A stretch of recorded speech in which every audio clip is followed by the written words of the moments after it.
Never He could gets find that it. from his mom. The reason I'm telling you this is because I've traveled a lot.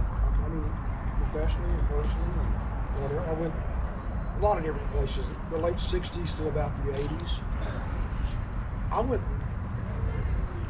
a lot of places. And back then, they had matchbooks. Like this one. So I would always pick up matches to wherever I went. I'd come back in from traveling and I'd throw it in a little jar. Like a little change. And I've had matches from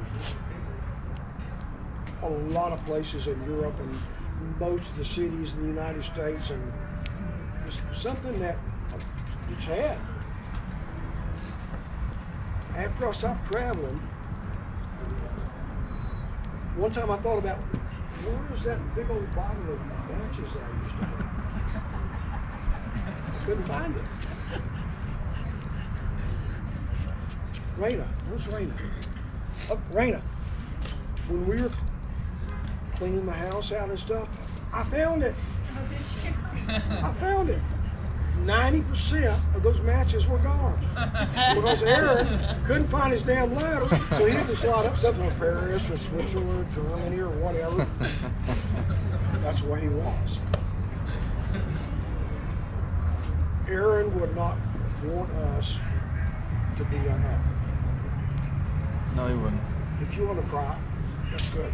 That's why God gave us lacrimal ducts. It's a matter of a physical expression of an inward emotion. It's okay to fall apart. Tacos do that. We still love them. Aaron was that way.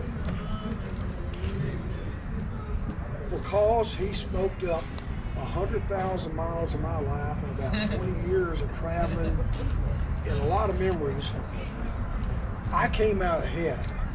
Because you know what? Those are just places. Just places. Aaron was a person. Remember.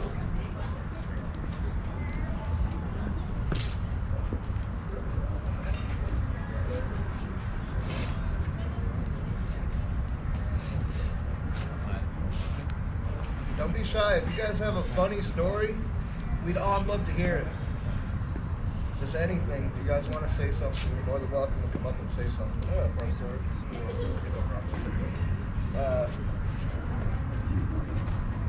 Anybody know what the game Crack the Egg is on a trampoline?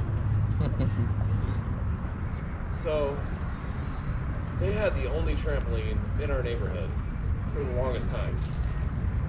And it didn't matter how many big kids were on the trampoline, Aaron would sit in the center of the trampoline and we would all try to break the egg. He would like to fly off the trampoline in response to not being cracked. He would rather break his neck or break an arm or break a leg than to ever lose that game. Guaranteed. I didn't play Crack the Egg sometimes. I would just bounce him in hoping that we would get to break the egg. I never wanted to be the egg because Aaron would win. Every time. Every time he'd win. That's my story.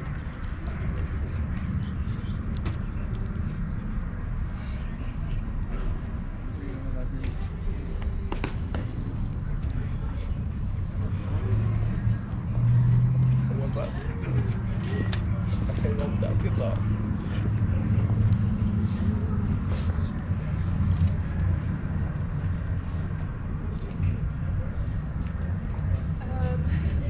It was always so important for Aaron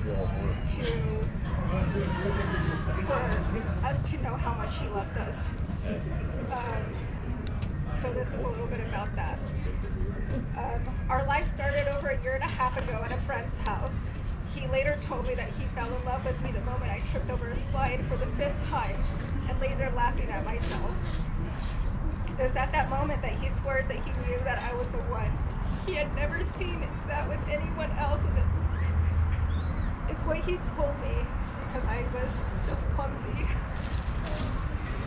I remember him from then on trying to help when I trip over my own 2 feet, and he would look at me and say, "Baby, I've got you. I'm not sure how you've made it this far, but I'm so glad I'm here to catch you."